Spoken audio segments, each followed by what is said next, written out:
Hi, I'm Rasheen, Hoya Optimist 33. And I'm Owen Rosen, Big East Hoyas.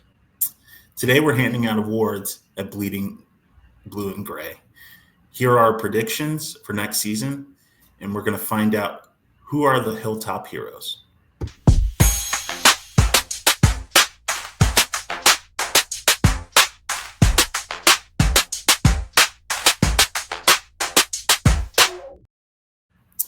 Today we'll be analyzing the roster and projecting performances in the coming season. We're going to give out predictions for team awards and answer the question, who will be our Hilltop Heroes? So let's start off. Owen, how you doing? I'm doing pretty well. What about you? I'm doing great. I'm excited because this should be an episode where we disagree quite a bit.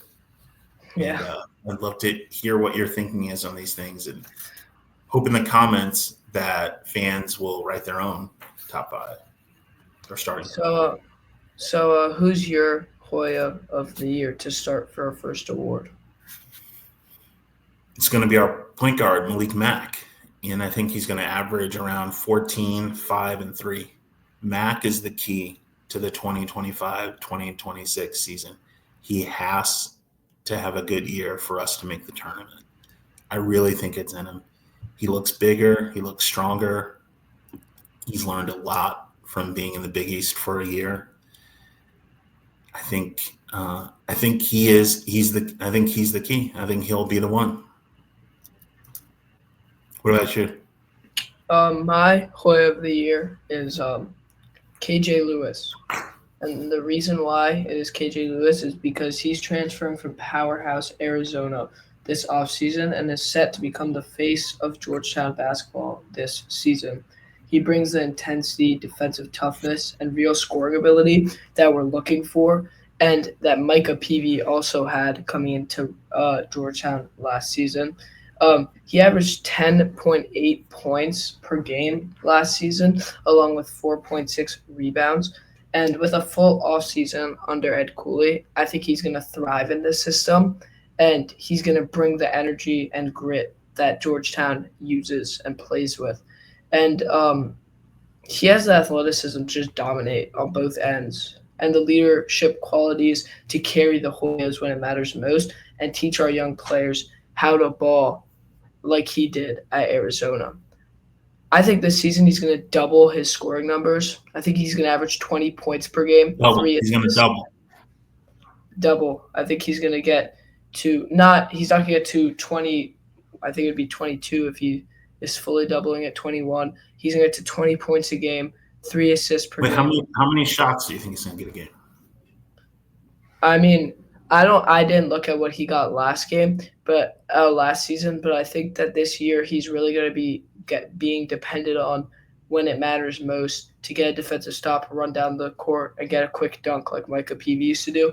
Micah Peavy was a couple points shy of that 20-point mark. And I think KJ, the only difference between him and Micah is KJ's coming from a powerhouse school. He has the he's played in conferences like the Big East, and he's also made it to March Madness many times. The Elite Eight, the Final Four. I was there for his Elite Eight game versus Duke last season, and he just popped off defensively. He did foul out, but you could just see that there's a dog in him that's just waiting to be unleashed. And I think Georgetown's the place for him to do that.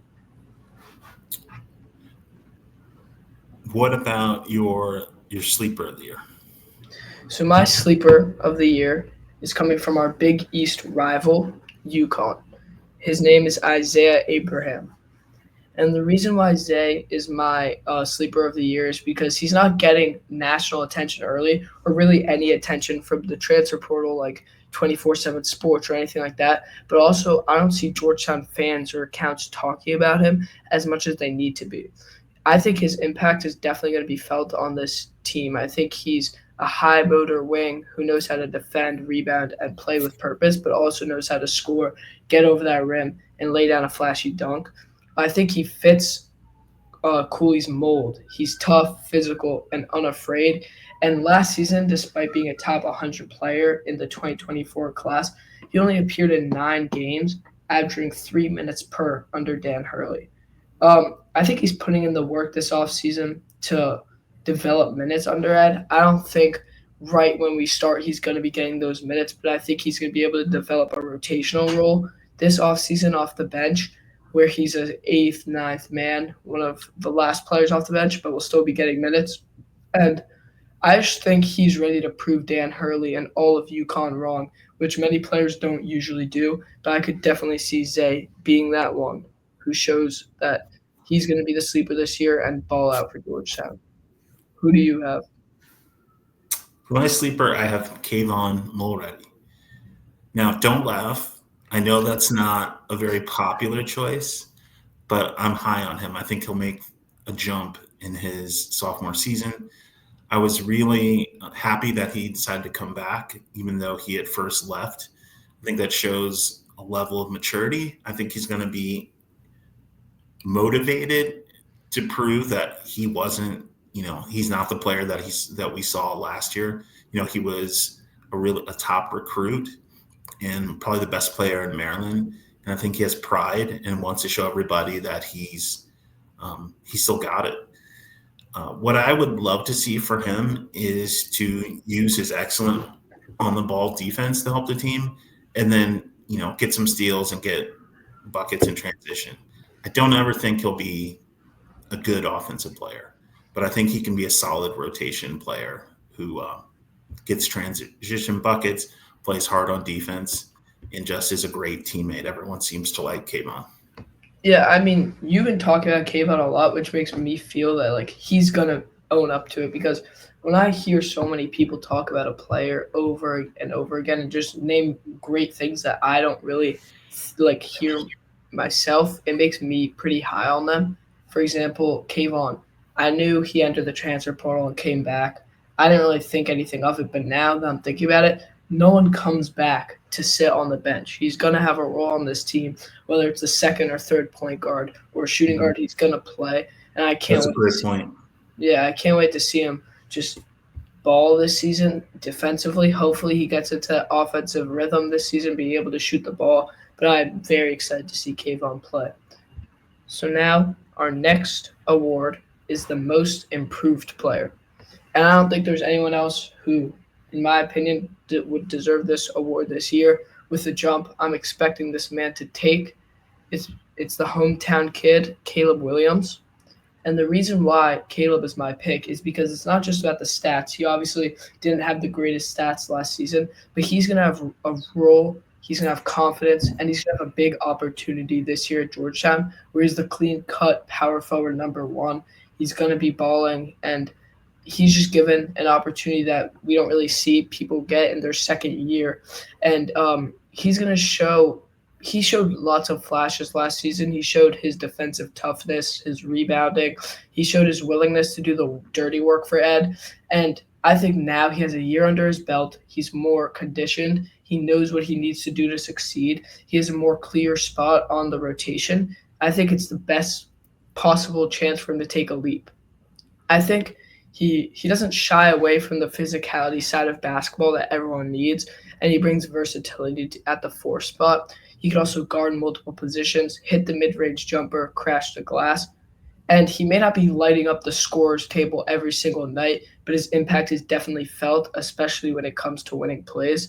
And I'm going to be honest, I would not be surprised if he becomes one of the most reliable pieces on the roster this offseason. And the reason I say that is because his three-point shot is going to be immaculate this season. And I have reasons to say that. I talked with his dad, Kyle Williams, Indigenous hip hopper, the other day, and he said that he's been putting up, this is a quote, he's been putting up more shots in the offseason than he ever has in his life.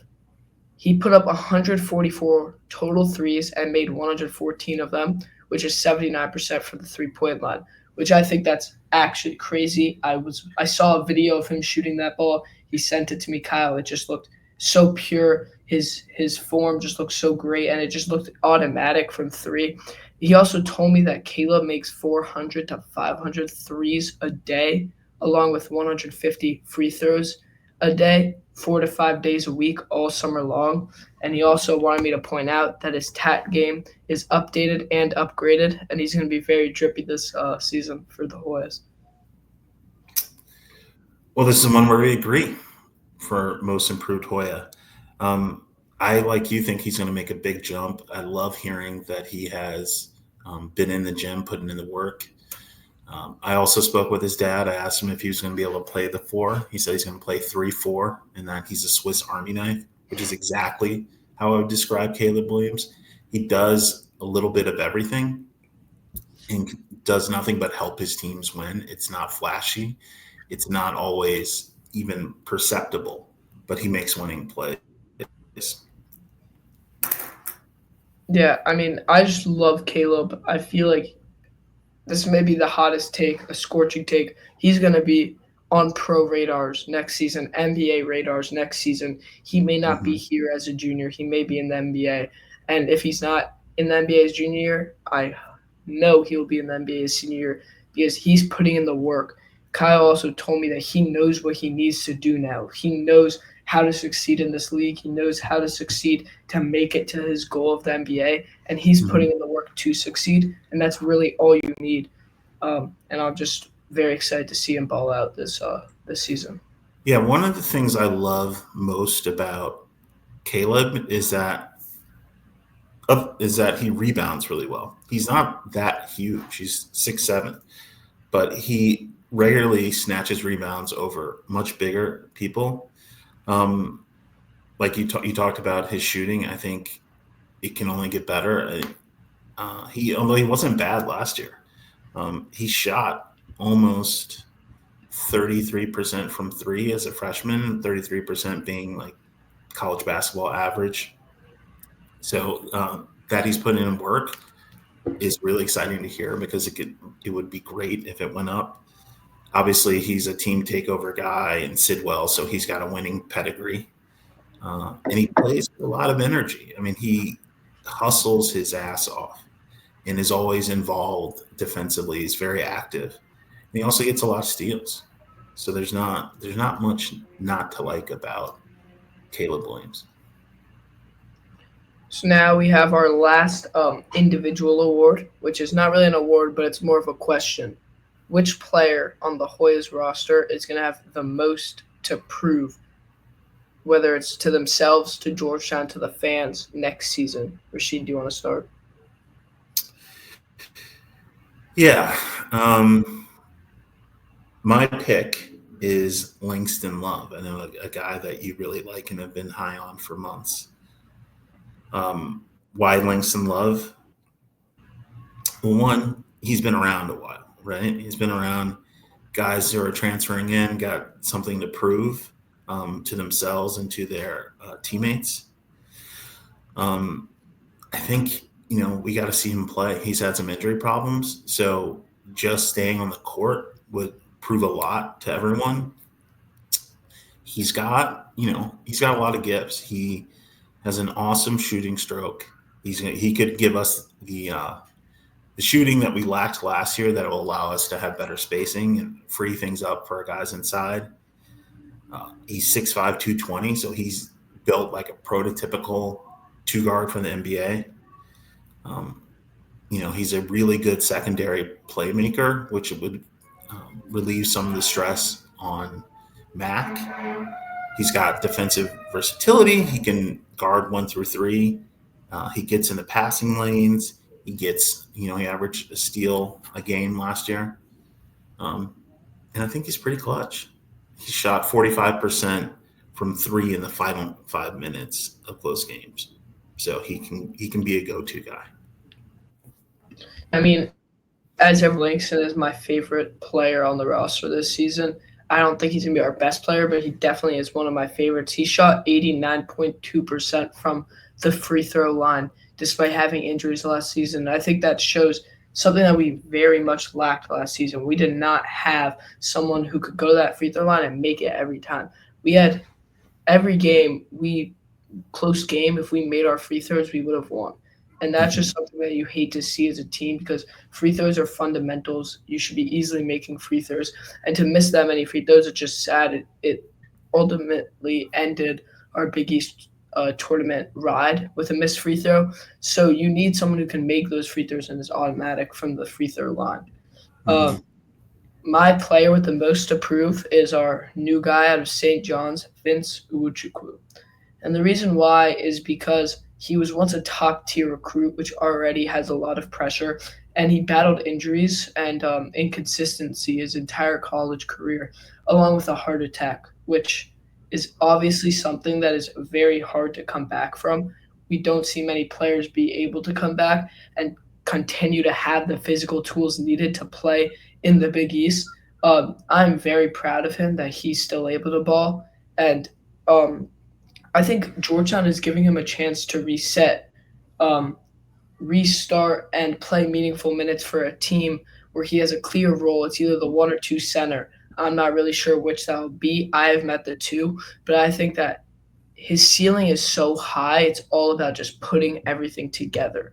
You put everything together for a guy like this who's that big, who's that tall, and he'll be able to ball. The only real problem I have, and the only reason I think he's at Georgetown right now, is because he transferred to a St. John's team where he was ultimately just thrown to the side because of Zubi Ejiofor, who was averaging 31 minutes a game, which is kind of absurd. I think it's his senior season. It's his last chance to prove himself to NBA, to go pro. I don't have him as an NBA center. I do think he will go play overseas and maybe get a fifth year of eligibility, but I think it's his time to show up and show out. And I've heard lots of hype for Vince, so I'm just ready to see this man ball for us this season. So you think with his elite physical tools, he doesn't have a future in the NBA? I don't see him as an NBA center. It's very hard to go through the things that he's went through with injuries, with a heart attack, and make it to the NBA. I mean, there's no way he goes higher than the second round. Even if he yeah. has a great season, that people will just be scared off by that. Yeah, I just think people will be scared because it's a different thing when you're someone like Micah Peavy who's played years in the past for Texas Tech, TCU. You've played, and then you come to Georgetown and play more, and you show people what you're made of. For Vince, he hasn't gotten a chance to play games. He's been benched basically everywhere he's went. He played for USC, but obviously it wasn't a great fit. I think he averaged 5-6 points a game, which just isn't NBA numbers. I don't have him as a starter this season for us, so I really don't see him going to the NBA. I hope he can. I hope he proves us wrong, and I hope he does prove as much as he needs to and becomes our starting center, but I just don't really see it right now. As far as NBA, I have a best case and a worst case scenario for Vince. Best case scenario, he's a starting center.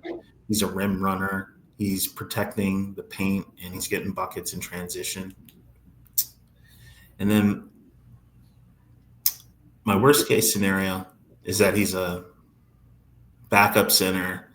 He fouls a lot, and he struggles kind of to stay in the league. He's kind of becomes a fringe NBA player. So you think he will make it to the NBA next season? I don't think next season. I think he's a guy who would need to be stashed on the G League or go to Europe and prove that he can play.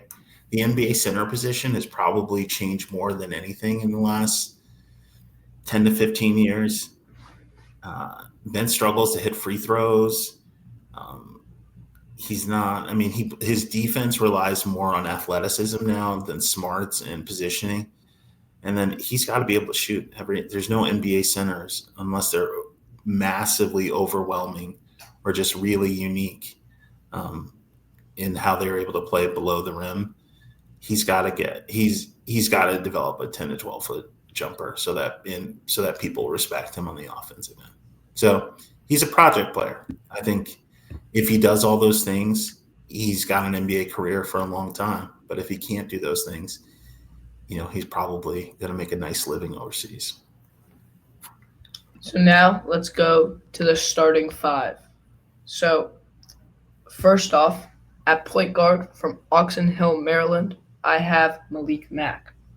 I think Malik is going to be a dog for this team, the engine, as we have both said in the past.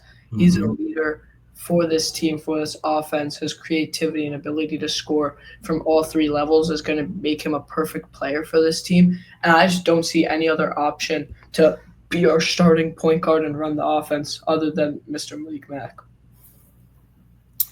Yeah, I have him as our starter too. Obviously, I think he's good. I've talked about that, when we talked about Hoya of the year. But also, there's no other option, really. I mean, we've got some shooting guards that can be secondary ball handlers, but I don't think Kayvon is going to take his job. So he should be very secure with where he is. I love his playmaking. I love his vision. He can score in a lot of different ways. He can shoot the three. He can get to the basket. He's got a decent floater from the mid range. He's pretty clutch. We saw that in the Crown. He made a lot of big shots, and we were at our best when he was playing well last year. He's obviously a good leader. I think guys respect him, and they just he has great intangibles. And he gets, despite his size, he still gets over a steal a game, which I also like. Yeah, I mean, I completely agree with everything you said. So let's move on to the shooting guard. I have 3 players that could make it to the NBA next season. This kid is one of them. At shooting guard from Universal City, Texas, Mr. Langston Love. And Langston Love brings maturity to this team that we didn't have a lot of last season, kind of like what Micah Peavy brought. We were so young last season, and we're still young. Yeah, exactly. And he brings this Big 12 experience. He brings reliable shooting. He spaces the floor. He could guard multiple positions. And he gives us a steady presence in the backcourt. And I pray that he is healthy, because if he is healthy and could shoot that ball, all Hoya fans are going to be in for a treat this season to watch Langston Love ball for the Hoyas. He shot something like 40% from 3 last year, which is incredible, especially given all the games that he's missed. I really like his size. I think, 6'5", 220, he's going to bully a lot of people out on the perimeter, which is exactly how Ed would like to play. Despite that, he's really not that athletic. I mean, he doesn't have a huge vertical. He doesn't blow you away with his speed or pop. So I think, he's not going to be limited on that, but he's not going to jump out the gym as far as when you watch him, other than his shooting. But I mean, you said for something around 40%. 40%. Yeah. 2 years ago, he shot 46.5% from the 3-point line. If we can have that shooting, it changes how we play. Our biggest question mark that I did my poll, everyone said the reason why, I'm sorry I put Georgetown so low, or I put them here. We had enough people voting us high, but the people that voted us after 6, it was all, the biggest question mark is the shooting. If we have a shooter like Langston Love shooting the lights out for Georgetown, it's just a completely different team that I think everyone goes from saying, oh, they're a 5, 6 team, the Big East, 7, to being a top 4, top 3 team in the Big East. I had for my starter at shooting guard KJ Lewis, and I couldn't decide between KJ or Langston at the shooting guard or small forward, but it's not it's a small difference. What I love about KJ is the athleticism. It's just he's just really elite when it comes to that, and he's an awesome finisher. He finishes forcefully, and he finishes through contact. And there's not a lot of players that we've had like that at Georgetown for a while. He's got good physical tools. He's 6'4", about 210, so a little smaller than Langston. He can play above the rim. With that added to his jumping ability, he's going to be really good on defense in terms of versatility. He's a pretty good on the ball defender. He's got quick hands. He also, gets blocks. I think his numbers last year were 0.8 blocks, which is exceptional for a guard. He's just he's really smart, and he also happens to have a 6'9" wingspan. So I love KJ Lewis and what he's bringing, and I hope he's our starting shooting guard. Yeah, I mean, I completely agree. I have KJ Wait, Lewis at my let me small. add. Wait, sorry. Let me add. He's a great free throw shooter, which is always also something we need. We need guys to get more free throws, and we need guys to make more of them. Yeah, I mean, I have KJ at my small forward. I think Langston and KJ are kind of interchangeable at those two positions because they can both play either one. And I just don't think there's any other option other than the Hoya of the year, KJ Lewis, to play small forward. I think he slots in as the three because he's a go-to scorer, but he's also Mhm. such a good lockdown defender like Micah Peavy was. I've mentioned Micah a lot, and this kid has the exact same archetype as Micah. They're coming in as both lockdown defenders who have shown some side of offensive game, and Ed is Mhm. going to elevate that offensive game to where he's a star. But other than that, I think you said it all about KJ. He's going to be a great player for us this season. The one thing that it worries me about him is he really has struggled with foul trouble. He's got to clean that up um, because he's so aggressive on defense. Um, I know this is the Big East that he's in, so maybe the refs will not be as as prone to call fouls, but it's something to look for. And if he gets in foul trouble, obviously that's going to limit his minutes. And at the four, power forward from Washington, D.C., Caleb Williams. Mr. Caleb Williams, I mean, he's my favorite, one of my second, maybe first favorite player on this team, other than Langston. They're kind of tied for my favorite player because I am expecting a huge jump, as I said before. He is the enforcer for this team. He's physical, aggressive, and he does the dirty work, as I said before. I just can't wait to watch him play this season. And all I got to say is just watch out for his three ball because I'm expecting him to be a top 3 point shooter other than my boy, Langston Love. You know what? I didn't get a chance to talk about the small forward. Oh, yeah. Yeah. So my pick for starting for small forward is Langston Love. He's got I talked about earlier about his um, not being a great athlete, but his shooting stroke is just phenomenal.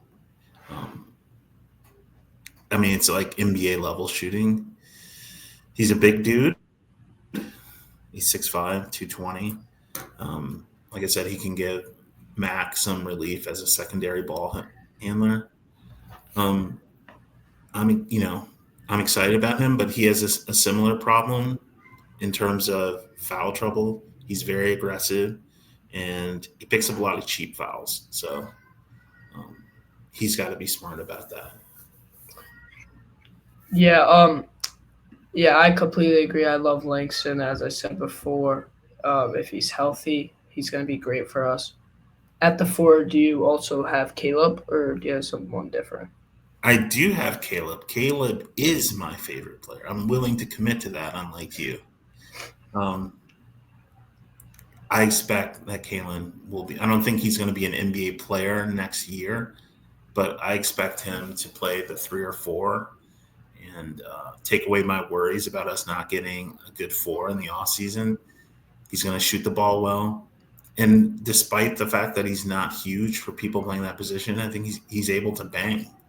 I hope he doesn't get injured again.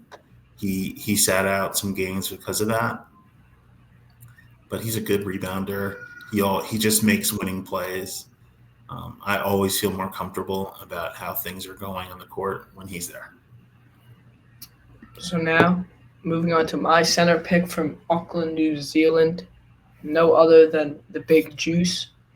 And the reason why I'm choosing Julius is because he's a big with big upside. We saw him ball at the FIBA Unite under 19 tournament, and he just played amazing. And I just can't wait to see him be the starting center for the Hoyas. I just think he has the length and athleticism to protect the rim and rebound in traffic.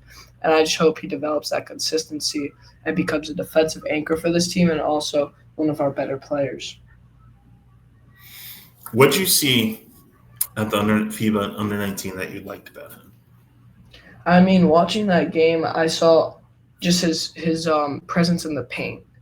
I really liked his presence in the paint. I feel like it gave me some Thomas Sorber vibes, and totally different vibes than what Drew Fielder gave. I think that's a good thing that you're giving Thomas Sorber vibes and not Drew Fielder vibes. And I just can't wait for him to come play for us. I feel like him being injured last year, he was still on the team, so he's not a new face to these guys. He has chemistry with these players, chemistry with the coaches, and I just think he has a lot of upside. Well, my center is Vince. I like his physical tools. He's 7'1" with a 7'5" wingspan, and he's 240, and with some ability to add probably some more muscle. I think he's going to be the defensive anchor for this team. Why do I like him more than Juice? Because he's got experience. He's been around. This is his third team. He's had really good coaching. I think he's also got something to prove. He's got to prove that he's not just a journeyman. He's got to prove that he did deserve minutes at St. John's. So I think he's going to be extra motivated. As I talked about, his offense is limited, and so I really hope they can convince him to play within himself. That'll be really, really important. If he just gets out in transition and dunks and makes layups and doesn't try to handle the ball in transition, gets it to one of the guards, and then just controls the paint, that's phenomenal. That's all we need from him. Yeah, I mean, I had Vince as my starting center on my first starting five list, and I just got a lot of comments that I'm not really looking at how good Juice is going to be. And once you hear it enough, you kind of start to believe it. I mean, I've heard so many times Juice is going to start, even though I did have Vince. And it just convinced me to change my mind because I just see it different. I just see it differently. I feel like Vince is definitely going to be a great backup center. And I know a lot of people are looking at this team saying, you lost Sorber, you lost Micah Peavy. I don't think losing Sorber is as big as people are viewing because we lost Sorber midway through last season and we had Drew Fielder. But now we have Juice and Vince and Seal who can all play that center position, who can all play if someone goes down. We just have depth at that position that we didn't have last year. And although Thomas is a huge loss, I just don't see it as big as other people are viewing it. My biggest worry about Vince is the foul trouble. He averaged 6 fouls per 40 minutes, which is a lot. And sometimes he's overly aggressive in going for blocks. And he picks up fouls that if he were a little more disciplined and relied more on positioning, he wouldn't get. So now let's move on to our games of the year. We'll each give our non-con and our in-conference game of the year. So my non-conference game of the year to watch is BYU in the ESPN Invitational. That entire tournament, circle it on your calendar during Thanksgiving. It's just a huge test. It's going to be our biggest test of the regular season. BYU plays fast. Their roster is headlined by AJ Despacio, the number one player in the freshman class this season. And a win here would signal that Georgetown is ready to compete nationally, but are also ready to prepare to dance in March. And I think that's the biggest thing with Ed going into year 3, to get a team that can dance in March. And if we could beat BYU, I think it just shows that we're ready. Who do you think is going to guard AJ? I'm not really sure. I feel like it's too early to say because we haven't been able to see how our boys are going to play. I could definitely see KJ doing it. Even though KJ is smaller than him, KJ is an insanely good defenseman. I mean, I could see Vince or Juice. I could see Caleb. But I think you throw either a small forward, power forward, or center on him. And if it's not working, you change it up. But I have no doubt that Ed's going to be able to guard AJ. So my pick is the UNC game on December 7th. UNC, despite all its struggles under Hubert Davis, is still really one of the premier brands in college basketball. Obviously, Michael Jordan is a big part of that, but also the legacy of Dean Smith, and they really have never had a prolonged down period. If Georgetown can beat them, I think it'll give the team a lot of buzz. People will calling them giant killers. It will just propel us more on the national stage. I think when you beat UNC, you should always celebrate because people recognize that name. Yeah, I mean, I think we're going to whoop UNC. I don't really think it's going to be that much of a challenge because they're losing so many players, and I just don't see their team working out this season. I see them being a top team until they reach the middle of their regular season schedule, which then they play us. And I think we're going to be the start of their downfall this year. I just don't really see it losing Elliot Cadeau, who's a top point guard, to Michigan. I just really don't see them playing that well. But I'll move on to my in-conference game of the year. Other option.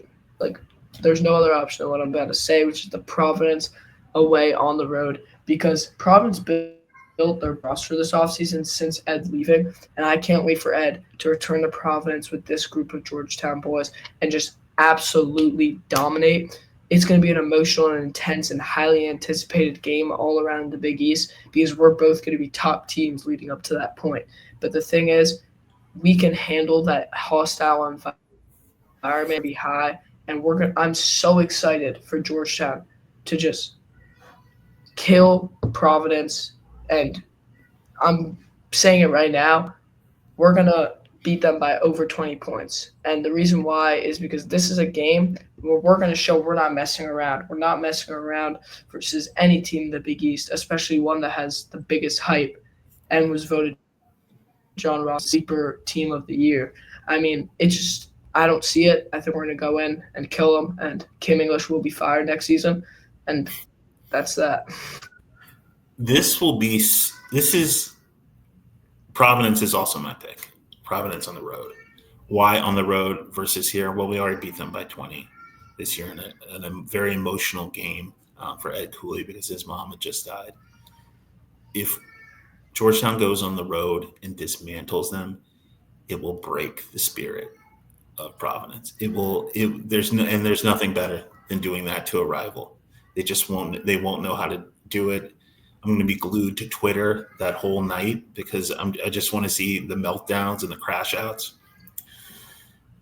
And then, of course, they have this hot and cold relationship with Kim English. They can never decide whether or not he's a good coach, if he's better than Ed, if he's worse than Ed. His recent travails on social media split the fan base. I just think they're ready to crack. And if Georgetown goes in there and beats the hell out of them, there's going to be a lot of pressure on their AD Napolitano, I think is how you pronounce his name, to tear it all down and fire Kim English and find somebody else. But it's a tough place to play, really tough. They're going to be extra motivated because it's Ed Cooley. The crowd is going to be lusting for blood. So if he could shut them up, that would be so good for us. It would be so good for him. It would be good for the Big East. It would be the end of mindset, which is, maybe the most annoying hashtag on Twitter. So there's nothing but upside to beating this team. Yeah, and one more point I want to add. The Shag Man, who now has a full head of hair, who we don't really know what happened to him in Georgetown. We all have our own feelings, obviously.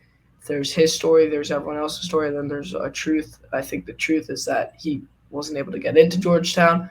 And I think him talking a lot of smack to Georgetown, we're going to go in there. Caleb is going to shut him up real fast, hit a bunch of threes in his face, and that's going to be the end of Providence in the Big East. And they're just going to keep dipping and lower and lower and lower in the rankings. And, yeah. Now, they had a good offseason. I'll give them that. And Kim English did a great job in bringing in talent.